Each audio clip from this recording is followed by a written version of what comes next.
बिस्मिल्लाहिर्रहमानिर्रहीम। So dear students, आज के लेक्चर में मैंने आप लोग को थोड़ा सा ज्योमेट्रिकल आइसोमेरिज्म के बारे में कुछ ट्रिक्स सिखाने हैं। चूँकि जो मेरे फ़िज़िकल स्टूडेंट्स हैं एकेडमी में, उनके लिए इस टॉपिक में थोड़ा सा मसला था, तो ये उनके लिए बेसिकली रिकॉर्ड कर रहा हूँ। तो मैंने कहा कि आप लोग के साथ भी शेयर कर लेता हूँ। चलें, हमने ज्योमेट्रिकल आइसोमेरिज्म की सारी कंडीशन वगैरह उनको मैंने समझा दी थी कि किन मॉलिक्यूल में ज्योमेट्रिकल आइसोमेरिज्म पॉसिबल होगी और किन में पॉसिबल नहीं होगी। तो रिस्ट्रिक्टेड रोटेशन एक कंडीशन थी और दूसरा एरियल बॉन्ड डिस्टेंस, इनको हमने डिस्कस कर लिया था। किन किन टाइप्स में ज्योमेट्रिकल आइसोमेरिज्म पॉसिबल होगी वो भी मैंने उनको समझा दिया था। आज जो बेसिकली मैं आप लोग के साथ शेयर करना चाहता हूँ वो ये है कि ज्योमेट्रिकल आइसोमर्स को हम फाइंड कैसे करेंगे, कैलकुलेट कैसे करेंगे। मतलब आप लोग को एक मॉलिक्यूल गिवन है, तो आप लोगों से ये पूछा जा रहा है कि ज्योमेट्रिकल आइसोमेरिज्म आप लोगों ने कैसे फाइंड करने हैं। तो इसके लिए यार मेरे प्यारे से डॉक्टरानों, आप लोगों ने पहले ये देखना है कि जो ईंड्स है, वो ईंड्स हमारे पास साइमेट्रिकल है या वो ईंड्स हमारे पास क्या है, दैट इज़ अनसाइमेट्रिकल। अगर तो वो ईंड्स हमारे पास साइमेट्रिकल है तो अनसाइमेट्रिकल है, तो ज्योमेट्रिकल आइसोमर्स को फाइंड करने का जो फार्मूला होगा वो क्या होगा, दैट विल बी टू की power n, where n represent करेगा नंबर ऑफ डबल बॉन्ड को। तो यार मेरे प्यारे से डॉक्टरानों, अगर आप लोगों से कुछ ऐसा कंपाउंड आप लोग को गिवन है और आप लोगों से कहा गया है कि इस कंपाउंड के लिए ज्योमेट्रिकल आइसोमेरिज्म फाइंड कर ले, तो पहले तो आप ये देखिए कि क्या इस कंपाउंड में ज्योमेट्रिकल आइसोमेरिज्म पॉसिबल है कि नहीं है। तो मैंने आप लोग को ट्रिक सिखाई थी कि ज्योमेट्रिकल आइसोमर्स को फाइंड करने के लिए आप लोगों ने कंपाउंड को देखना है। 4-5 केसेस मैंने बताए थे। एक है C2, अगर आप इसमें देखें तो दो हाइड्रोजन सेम, तो C2A2, और दो डिफरेंट, एक क्लोरीन है और एक क्या है हमारे पास CH3, तो ये हमारे पास क्या होगा, दैट विल बी BC। तो C2A2BC ये हमारे पास क्या है, इस कंपाउंड में ज्योमेट्रिकल आइसोमेरिज्म पॉसिबल होगा। अब यार इसमें हमने ज्योमेट्रिकल आइसोमेरिज्म को फाइंड कैसे करना है। तो अगर हम ईंड को देखेंगे तो ये ईंड क्या है, दैट इज़ सेम नहीं है। एक साइड पे क्या है, दैट इज़ CH3 और दूसरी साइड पे क्या है, दैट इज़ क्लोरीन। तो ईंड्स आर अनसाइमेट्रिकल, मतलब अल्कीन क्या है, दैट इज़ अनसाइमेट्रिकल।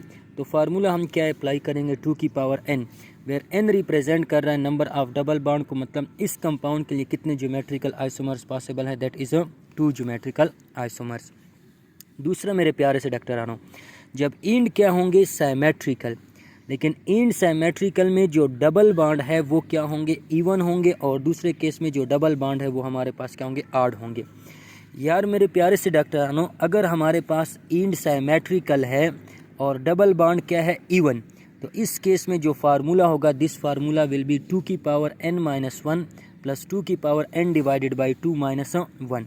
तो इस कंपाउंड में ये n क्या रिप्रेजेंट करेगा, डबल बॉन्ड। ईंड साइमेट्रिकल मतलब ईंड सेम है तो साइमेट्रिकल, लेकिन साथ साथ डबल बॉन्ड भी क्या है, इवन, तो दैट इज़ हमारे पास क्या होगा, दैट इज़ 2 की पावर n-1 प्लस 2 की power n divided by 2 minus 1, where n again represent what, G, that represent number of double bond. So 2 की पावर डबल बॉन्ड कितने, 2, सो 2 की पावर 2 माइनस 1 प्लस 2 की power n 2 divide by 2 minus 1। 2 और 2 cancel हो जाएंगे तो 1 minus 1 से 0 आ जाएगा। यहाँ पे 2 माइनस 1 से क्या आ जाएगा, 1। सो 2 की पावर 1 से 2 प्लस समथिंग की पावर 0 से क्या आ जाता है, 1, यानी 2 की पावर 0 से क्या आ जाएगा, 1। सो इस कंपाउंड के लिए कितने ज्योमेट्रिकल आइसोमेरिज्म, शाबाश जी, पॉसिबल होंगे। इस कंपाउंड के लिए हमारे पास जो ज्योमेट्रिकल आइसोमर्स पॉसिबल है वो कितने, 3। लेकिन अगर हम लास्ट वाली एग्जांपल को देखेंगे, CH3 CH double bond CH CH double bond CH CH double bond CH और CH3, तो मेरे प्यारे से डॉक्टरानों अगेन मुझे ये बताइए कि जो ईंड है वो ईंड क्या है, दैट इज़ साइमेट्रिकल।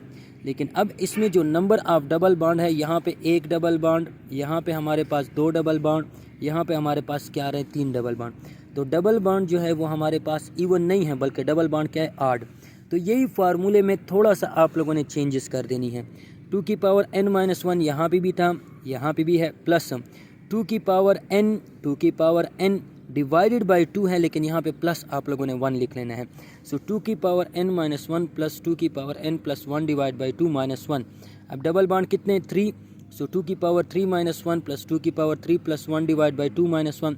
तो 2 की पावर 2 प्लस 3 प्लस 1 से 4, 4 डिवाइड बाई 2 से क्या आ जाएगा, 2, 2 माइनस 1 से हमारे पास क्या आ जाएगा, दैट इज़ 2।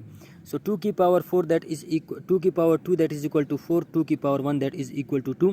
सो इस कंपाउंड के लिए कितने ज्योमेट्रिकल आइसोमर्स पॉसिबल होंगे? That is 6 geometrical isomers possible होंगे। तो उम्मीद है कि आप लोग को समझ आई हुई होगी।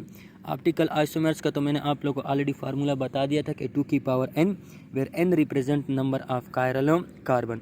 और उसमें ये पॉइंट याद रखना है कि मैंने आपको कहा था कि मिरर इमेज सुपर इम्पॉसिबल भी हो सकती है, यानी जिसमें कायरल कार्बन होगा उसका जो मिरर इमेज होगा वो सुपर इम्पॉसिबल नहीं होगा।